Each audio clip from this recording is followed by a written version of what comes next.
السلام علیکم ورحمۃ اللہ وبرکاتہ۔ نحمد ونصلی علی رسولہ الکریم، اما بعد، اعوذ باللہ من الشیطان الرجیم، بسم اللہ الرحمن الرحیم۔ قال اللہ تعالی فی سورۃ الشورى وشاورهم فی الامر رب اشرح لی صدری ویسر لی امری واحلل عقدۃ من لسانی یفقہوا قولی۔ سبحانک لا علم لنا الا ما علمتنا انک انت العلیم الحکیم۔ اللهم ارنا الحق حقا وارزقنا اتباعه وارنا الباطل باطلا وارزقنا اجتنابه، آمین یا رب العالمین۔ مسند احمد اور صحیح مسلم کی روایت ہے کہ نبی کریم صلی اللہ علیہ وسلم جب غزوہ بدر کے موقع پر تھے تو رسول اللہ صلی اللہ علیہ وسلم نے صحابہ کرام کے ساتھ کفار کا مقابلہ کیا۔ 70 کے قریب ان کے لوگوں کو قتل کر دیا گیا اور کئی لوگ قیدی بنا لیے گئے۔ جب ان کو قیدی بنا لیا گیا تو نبی کریم صلی اللہ علیہ وسلم نے حضرت ابوبکر اور حضرت عمر رضی اللہ عنہما سے مشورہ کیا اور پوچھا کہ تمہارے خیال میں ہمیں ان کے ساتھ کیا کرنا چاہیے؟ تو ابوبکر صدیق رضی اللہ عنہ نے جواب دیا کہ اللہ کے نبی صلی اللہ علیہ وسلم، ان میں سے جو لوگ ہیں، کوئی ہماری پھوپھی کا بیٹا ہے، کوئی چچا کا بیٹا ہے، تو بجائے اس کے ہم ان کو قتل کر دیں، ہم ان سے کوئی تاوان لے لیتے اور کوشش کرتے ہیں، ہو سکتا ہے کل اللہ تعالیٰ ان کو ہدایت دے دے اور یہ ہمارا حصہ بن جائے، ہماری طاقت بن جائے۔ حضرت عمر بن خطاب رضی اللہ عنہ سے اللہ کے نبی صلی اللہ علیہ وسلم پوچھا تمہارا کیا مشورہ ہے؟ حضرت عمر بن خطاب نے کہا کہ اللہ کے نبی صلی اللہ علیہ وسلم، ہم میں سے جو بھی قیدی جس کا رشتہ دار ہے اس کو حکم دیں وہ اس رشتہ دار کی گردن خود اڑائے، تاکہ ہم اللہ تعالیٰ کے سامنے اس بات کو ثابت کر دیں کہ مشرکین سے ہمیں کتنی نفرت ہے اور ہمارے لیے ایمان کی کیا اہمیت ہے۔ اللہ کے نبی صلی اللہ علیہ وسلم نے حضرت ابوبکر صدیق رضی اللہ عنہ کے مشورے کو قبول کیا اور پھر حکم دیا گیا کہ بھئی ان کو تاوان کے عوض رہا کر دیا جائے، اور تاوان ان کا یہ ہے کہ ہر قیدی اپنے بدلے 10 مسلمانوں کو جو پڑھنا لکھنا جانتا ہے وہ 10 مسلمانوں کو پڑھنا لکھنا سکھائے اور باقی کے پھر تاوان کا معاملہ ہو۔ اب آپ یہاں دیکھیے کہ اللہ کے نبی صلی اللہ علیہ وسلم اللہ کے رسول ہیں، اللہ کے نبی صلی اللہ علیہ وسلم بہترین انسان ہیں، حکمت کے پیکر ہیں، لیکن اس کے باوجود اللہ کے نبی صلی اللہ علیہ وسلم نے صحابہ سے مشورہ کرتے، اور یہ ایک مومن کی صفت ہے۔ مومن جب بھی کوئی فیصلہ کرتا ہے تو ایسے نہیں کرتا بس جو اس کے دل و دماغ میں ہے فیصلہ کر دے، بلکہ وہ ہمیشہ لوگوں سے مشورہ کرتا ہے، لوگوں کی رائے لیتا ہے، بات کو سمجھنے کی کوشش کرتا ہے اور پھر فیصلہ کرتا ہے۔ اسی طرح غزوہ احد کا معاملہ ہوا، جب پتہ چلا کہ کفار تیاری کر کے مسلمانوں کے مقابلے کے لیے آ رہے ہیں، اللہ کے نبی صلی اللہ علیہ وسلم نے صحابہ کو مسجد میں جمع کیا اور کہا کہ تمہارا کیا مشورہ ہے، ان کا مقابلہ کیسے کیا جائے؟ آپ نے فرمایا میری رائے تو یہ ہے کہ ہم مدینہ کے اندر رکیں اور مدینہ کے اندر رک کر ان کا مقابلہ کریں، اور کچھ صحابہ نے یہی رائے دی، لیکن وہ صحابہ جو نوجوان تھے اور جو بدر کے موقع پہ شریک نہیں ہوئے تھے، انہوں نے کہا نہیں، اللہ کے نبی صلی اللہ علیہ وسلم، ہم باہر جائیں گے اور ہم ان سے قتال کریں گے اور ہم ان سے لڑیں گے۔ اور پھر اللہ کے نبی صلی اللہ علیہ وسلم نے اس رائے کو قبول کیا کہ ہم مدینہ سے باہر جائیں اور مدینہ سے باہر جا کے کفار سے مقابلہ کریں۔ اب آپ یہ سوچ رہے ہوں گے کہ جو احد کا میدان ہے، جو بھی مدینہ گیا ہو احد کی زیارت کے لیے جاتا ہے، تو احد کا میدان تو مدینہ کے مسجد نبی سے نظر آتا ہے، تو بڑا قریب ہے۔ تو سمجھ لیجئے کہ اس زمانے میں جب اللہ کے نبی صلی اللہ علیہ وسلم مدینہ تشریف لائے تھے، جو مدینہ شہر تھا جس کو ہم کہتے تھے یثرب یا مدینہ شہر، وہ اتنا ہی تھا کہ آج جو مسجد نبوی کی جو باؤنڈری ہے اس سے بھی چھوٹا تھا، اور آج جو مسجد کے برابر میں ہم بقیع الغرقد قبرستان دیکھتے ہیں، یہ مدینہ سے باہر تھا، شہر کے اندر نہیں تھا۔ آج تو مدینہ کہاں پہنچ گیا؟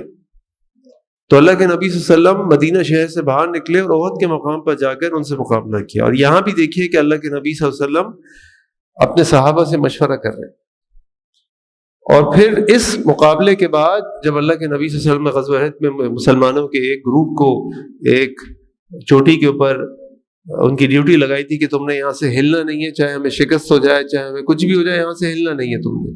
اور وہ ہل پڑے تھے جب مسلمان پہلے حلے میں جیتنے لگے اور کفار بھاگنے لگے، تو جو نیچے میدان میں مسلمان تھے وہ مال غنیمت وغیرہ جمع کرنے لگے، جو اوپر تھے انہوں نے کہا کہ بھئی اب تو ہم جیت گئے، تو لہٰذا اب تو ضرورت نہیں ہے کھڑے ہونے کی، ہم بھی نیچے چلتے ہیں۔ اور ان میں سے کچھ لوگ نیچے آ گئے، کچھ لوگ اوپر رہ گئے، جس کا نتیجہ یہ ہوا کہ بعد میں جو کفار ہیں وہ گھوم کے آئے، اس پہاڑ کے پیچھے سے آ کر مسلمانوں پہ حملہ کیا اور مسلمانوں کو شدید نقصان پہنچا۔ اس کے بعد اللہ تعالیٰ نے قرآن کریم میں یہ آیت نازل کی سورہ آل عمران کے اندر کہ فَبِمَا رَحْمَةٍ مِّنَ اللَّهِ لِنتَ لَهُمْ، اللہ کے نبی صلی اللہ علیہ وسلم اگر آپ اللہ کی رحمت نہ ہوتی تو آپ ان کے ساتھ نرم نہ ہوتے۔ وَلَوْ كُنْتَ فَظًّا غَلِيظَ الْقَلْبِ لَانفَضُّوا مِنْ حَوْلِكَ، اگر آپ ان کے ساتھ سختی اختیار کر لیں گے تو یہ آپ کے پاس سے بکھر جائیں گے۔ اور پھر آگے اللہ تعالیٰ نے ان کو حکم دیا وَشَاوِرْهُمْ فِي الْأَمْرِ، آپ ان کے ساتھ مشورہ کیا کیجئے، آپ ان کے ساتھ مشورہ کیا کیجئے۔ یعنی حکم بعد میں آ رہا ہے، لیکن اللہ کے نبی صلی اللہ علیہ وسلم کی عادت مبارکہ یہ ہے کہ اللہ کے نبی صلی اللہ علیہ وسلم نے صحابہ سے مشورہ کرتے تھے، کیونککہ یہ ایک مومن کی صفت ہے اور یہ عقل مند انسان کی صفت ہے۔ غزوہ خندق کا موقع آیا، اللہ کے نبی صلی اللہ علیہ وسلم نے حضرت صحابہ سے مشورہ طلب کیا کہ بھئی کیسے مقابلہ کیا جائے۔ حضرت سلمان فارسی نے مشورہ دیا کہ اللہ کے نبی صلی اللہ علیہ وسلم ایک خندق ہم کھود دیتے، اور اللہ کے نبی صلی اللہ علیہ وسلم نے اس مشورے قبول کیا اور مسلمانوں نے خندق کو کھودا۔ اور بے شمار مواقع ایسے ہیں جب اللہ کے نبی صلی اللہ علیہ وسلم نے صحابہ سے مشورہ کرتے تھے، کیونکہ مشورے میں خیر ہے۔ جب انسان مشورہ کرتا ہے تو اس کو کوئی دوسری بات سننے اور سمجھنے کو مل جاتی ہے جو اس کے ذہن میں نہ آ رہی ہو، کیونکہ کوئی بھی انسان مکمل نہیں ہوتا، ہر انسان کی ایک خاصہ ہوتا ہے، کچھ چیزوں میں وہ بہت اسپیشل ہوتا ہے، اس کی ایکسپرٹیز ہوتی ہے، مہارت ہوتی ہے، لیکن اکثر چیزوں میں مہارت نہیں ہوتی۔ اللہ کے نبی صلی اللہ علیہ وسلم یہ مشورے صرف جنگوں میں یا سیاسی معاملات میں نہیں کرتے تھے، اللہ کے نبی صلی اللہ علیہ وسلم ذاتی معاملات میں بھی کرتے تھے۔ جب اما عائشہ رضی اللہ عنہا کے اوپر الزام لگایا گیا، زنا کی تہمت لگائی گئی جو واقف کے نام سے مشہور ہے، اور اللہ کے نبی صلی اللہ علیہ وسلم بے انتہا پریشان تھے، اللہ کے نبی صلی اللہ علیہ وسلم نے حضرت اسامہ بن زید اور حضرت علی رضی اللہ عنہ کو بلایا اور کہا کہ تمہاری اس بارے میں کیا رائے ہے، تم نے کیا سوچا سمجھا، کیا سنا، تم کیا کہتے ہو؟ حضرت دونوں نے کہا کہ اللہ کے نبی صلی اللہ علیہ وسلم اما عائشہ کے بارے میں خیر کے علاوہ کچھ نہیں جانتے۔ اس معاملے میں بھی اللہ کے نبی صلی اللہ علیہ وسلم مشورہ کر رہے ہیں۔ اللہ کے نبی صلی اللہ علیہ وسلم حدیبیہ کے لیے نکلے، کفار کے ساتھ معاہدہ ہو گیا، طے پایا کہ واپس چلے جائیں گے، اگلے سال دوبارہ آئیں گے۔ اب جو شرائط تھیں بڑی سخت تھیں، جو شرائط تھیں بڑی سخت تھیں کہ ہم واپس کیسے آئیں گے۔ یعنی شرط یہ تھی کہ اگر تو کوئی کافر مکے سے نکل کے مدینہ آئے گا تو مدینہ والے اس کو واپس کر دیں گے، یعنی نبی کریم صلی اللہ علیہ وسلم اس کو واپس کر دیں گے، لیکن اگر مدینہ سے کوئی مکہ چلا گیا تو مکے والے واپس نہیں کریں گے۔ اور ایسی کئی شرطیں تھیں، اللہ کے نبی صلی اللہ علیہ وسلم شرطوں کو قبول کیا۔ اس پہ بھی انشاءاللہ ہم اگلی دفعہ اگلے ہفتے بات کرتے ہیں انشاءاللہ اس موضوع کے اوپر۔ اس موقع پہ اللہ کے نبی صلی اللہ علیہ وسلم نے کہا ٹھیک ہے جی، ہم نے ان سے معاہدہ کر لیا، اب ہم اپنا احرام اتارتے ہیں، تو لہٰذا سب حلق کریں، اپنی قربانی اپنے جانور قربان کر دیں۔ صحابہ کرام تیار نہیں ہو اس کے لیے، اللہ کے نبی صلی اللہ علیہ وسلم پریشان ہو گئے، میں ان سے کہہ رہا ہوں یہ احرام اتارے، احرام نہیں اتار رہے۔ اللہ کے نبی صلی اللہ علیہ وسلم اپنے حجرے میں گئے، جا کے اما سلمہ کو یہ بات بتائی، ام سلمہ رضی اللہ عنہ کو جو ام المومنین تھی، انہوں نے کہا اللہ کے نبی صلی اللہ علیہ وسلم آپ یوں کیجئے کہ آپ لوگوں کے سامنے باہر جائیے اور آپ اپنا حلق کرانا شروع کیجئے۔ اور اللہ کے نبی صلی اللہ علیہ وسلم باہر گئے اور باہر جا کر حلق کیا، حلق کرایا، اور صحابہ نے بھی آپ صلی اللہ علیہ وسلم کو دیکھ کے اپنا احرام اتارنا شروع کر دیا۔ یعنی ہمارے یہاں جو ایک بڑی بات مشہور ہے نا کہ خواتین سے مشورہ نہیں کرنا چاہیے، بالکل غلط بات ہے، بالکل غلط بات۔ خواتین سے مشورہ بھی کیا جا سکتا ہے، اور بعض خواتین بعض معاملات میں واقعی بہت سمجھدار ہوتی ہیں۔ تو اللہ کے نبی صلی اللہ علیہ وسلم کی بیوی سے جب پہلی وحی آئی تھی تو اللہ کے نبی صلی اللہ علیہ وسلم ابوبکر صدیق کے پاس نہیں گئے تھے، ابوبکر اپنے چچا ابو طالب کے پاس نہیں گئے تھے، اللہ کے نبی صلی اللہ علیہ وسلم اپنی بیوی اما خدیجہ کے پاس آئے تو آ کے بتایا کہ خدیجہ آج میرے ساتھ یہ ہوا، اور ان کو بخار چڑھنے لگا تو آ کے اما خدیجہ کو بتایا، اور اما خدیجہ نے آپ صلی اللہ علیہ وسلم کی ہمت بڑھ کے کہا کہ واللہ لا یخزیک اللہ ابدا، اور آگے جو اللہ کے نبی صلی اللہ علیہ وسلم کی صفات بتائی۔ یہ مشورہ بڑا اہم ہے، اور اتنا اہم ہے کہ آپ دیکھیے قرآن کریم کی ایک سورت ہے جس کا نام باقاعدہ سورہ شورا ہے۔ عربی میں مشورے کو استشارہ کہتے ہیں، شورا کہتے ہیں، اردو میں مشورہ کہتے ہیں، فارسی میں مشاورہ کہتے ہیں۔ قرآن کریم میں ایک سورت ہے جس کا نام ہے سورۃ الشورا۔ تو اس سے آپ اندازہ لگا سکتے ہیں کہ شورا کی ہمارے دین میں کتنی اہمیت ہے۔ اللہ تعالیٰ قرآن کریم میں اسی سورہ شورا کا آیت نمبر 38 میں فرماتے ہیں الذین استجابوا لربہم، اور وہ لوگ جنہوں نے اپنے رب کی پکار کا جواب دیا، واقاموا الصلاۃ، اور نماز کو قائم کیا، وامرہم شورا بینہم، اور اپنے درمیان میں شورا کو جاری کیا کہ ایک دوسرے سے مشورہ کرتے۔ اور یہی تربیت اللہ کے نبی صلی اللہ علیہ وسلم نے اپنے صحابہ کی بھی کی تھی. ایک صحابی فاطمہ بنت قیس رضی اللہ عنہ اللہ کے نبی صلی اللہ علیہ وسلم کے پاس آئی اور کہا کہ اللہ کے نبی صلی اللہ علیہ وسلم مجھے رشتہ آیا ہے ابو جہم کی طرف سے، معاویہ کی طرف سے. آپ نے فرمایا دیکھو اگر تم ابو جہم سے شادی کرو گی تو اس کی کندھے سے تو چھڑی نہیں اترتی، بڑا سخت آدمی ہے. اگر تم معاویہ سے شادی کرو گی تو معاویہ کے پاس کچھ بھی نہیں ہے. تم ایک کام کرو، تم اسامہ بن زید سے شادی کر لو. تو اللہ کے نبی صلی اللہ علیہ وسلم کی ٹریننگ ایسی تھی. ابوبکر صدیق رضی اللہ عنہ جگہ جگہ بار بار مشورہ کرتے. جب آپ کا آخری وقت آیا، آپ نے صحابہ سے مشورہ کیا کہ میں عمر کو خلیفہ مقرر کرنے جا رہا ہوں، تمہارا کیا مشورہ؟ کئی صحابہ کو بلایا، صحابہ سے اکیلے مشاورت کی، اور اس کے بعد عمر بن خطاب رضی اللہ عنہ کو خلیفہ مقرر کیا. عمر بن خطاب رضی اللہ عنہ کا وقت آیا، کئی موقع پہ مشورے. آپ شام کی طرف جا رہے ہیں، پتہ چلا طاعون کی بیماری پھیل گئی ہے. آپ نے ارادہ کیا ہم وہاں جائیں گے، ہماری ضرورت ہے، لیکن پھر پتہ چلا کسی نے بتایا کہ اللہ کے نبی صلی اللہ علیہ وسلم نے منع فرمایا کہ جس جگہ طاعون کی بیماری پھیل جائے نہ آپ وہاں جائیں، اور نہ اگر وہاں ہو تو وہاں سے نکلے بھی نہیں باہر. آپ نے صحابہ کو جمع کیا، صحابہ سے شورا کی، صحابہ نے کہا کہ نہیں عمر، ہم نے وہاں نہیں جانا. اللہ کے عمر بن خطاب رضی اللہ عنہ وہاں نہیں گئے. جب آپ کا آخری وقت آیا، آپ پہ قاتلانہ حملہ ہوا، آپ کو محسوس ہو گیا کہ میرا آخری وقت آ گیا، آپ نے 6 صحابہ کو جمع کیا اور کہا کہ بھئی آپس سے مشورہ کر لو کس کو منتخب کرنا ہے، مشورہ کرو، مشورہ. اور انہوں نے مشورہ کیا. حضرت عثمان بن عفان ذو النورین رضی اللہ عنہ کا موقع آیا. اس وقت یہ مسئلہ اٹھا کہ قرآن کے رسم الخط کا مختلف جگہ پہ مختلف رسم الخط تھے. صحابہ نے مشورہ دیا کہ ایک رسم الخط مقرر کر لیں، پھر عثمانی رسم الخط مقرر کیا گیا، اور حضرت عثمان غنی نے مشورے کے بعد اس کو طے کیا. یعنی ہر جگہ آپ دیکھیں مشورہ مشورہ مشورہ، اور اس مشورے میں خیر ہے، مشورے برکت ہے. اس مشورے کے فائدے کیا ہوتے ہیں؟ سب سے پہلا فائدہ یہ ہے کہ جب آپ کسی سے مشورہ کرتے ہیں تو اس شخص کو، یعنی آپ مشورہ کیوں کرتے ہیں؟ آپ مشورہ اس لیے کرتے ہیں کہ آپ کو اس پہ اعتماد ہوتا ہے، اس سے آپ کی اس سے محبت بڑھ جاتی ہے. وہ شخص سمجھتا ہے کہ بھائی یہ مجھے قابل سمجھتا ہے، مجھے لائق سمجھتا ہے جو مجھ سے مشورہ کرنے آیا. اگر آپ کسی ٹیم میں ہیں، شورا میں ہے، کمیٹی میں ہے، جب آپ ایک دوسرے سے مشورہ کرتے ہیں تو پھر کیا ہوتا ہے کہ جو جتنے افراد ہیں وہ سب اس فیصلے کے اندر شامل ہو جاتے ہیں. اگر اللہ نہ کرے فیصلہ غلط بھی ہوگا تو ذمہ داری شیئر ہو جاتی ہے، سب کے ساتھ آ جاتی ہے. آپ مشورہ کرتے ہیں تو پھر فائدہ یہ ہوتا ہے کہ جو آپ کی ٹیم ہے، جب آپ ان سے مشورہ کرتے ہیں، 5 لوگ ہیں، 6 لوگ ہیں، 10 لوگ ہیں، ایک سے مشورہ پتہ چلتا ہے کس کے اندر کیا اہلیت ہے، کون کتنی گہری نظر رکھتا ہے، کس کا کیا سوچ ہے، کیا اس کا زاویہ ہے سوچنے کا. آپ کو اپنے ساتھیوں کے انتخاب پہ آپ اس کے بارے میں سوچتے ہیں، دیکھتے ہیں کہ اس سے اس کام میں فائدہ اٹھایا جائے، اس سے اس کام میں فائدہ اٹھایا جائے، اس سے اس کام میں فائدہ اٹھایا جائے. اسی طریقے جس سے مشورہ کیا جائے اس کو کیا کرنا چاہیے؟ اللہ کے نبی صلی اللہ علیہ وسلم کی حدیث آپ نے فرمایا کہ جب تمہارے سے مشورہ مانگے تمہارا کوئی بھائی، اذا استشار احدکم، جب تم میں سے کوئی تم سے مشورہ مانگے، فلیشر علیہ، تو تمہیں چاہیے کہ اس کو مشورہ دو. اور ایک اور مقام پہ آپ نے فرمایا صلی اللہ علیہ وسلم المستشار مؤتمن، جو مشورہ جس سے طلب کیا جاتا ہے وہ امانت دار ہے.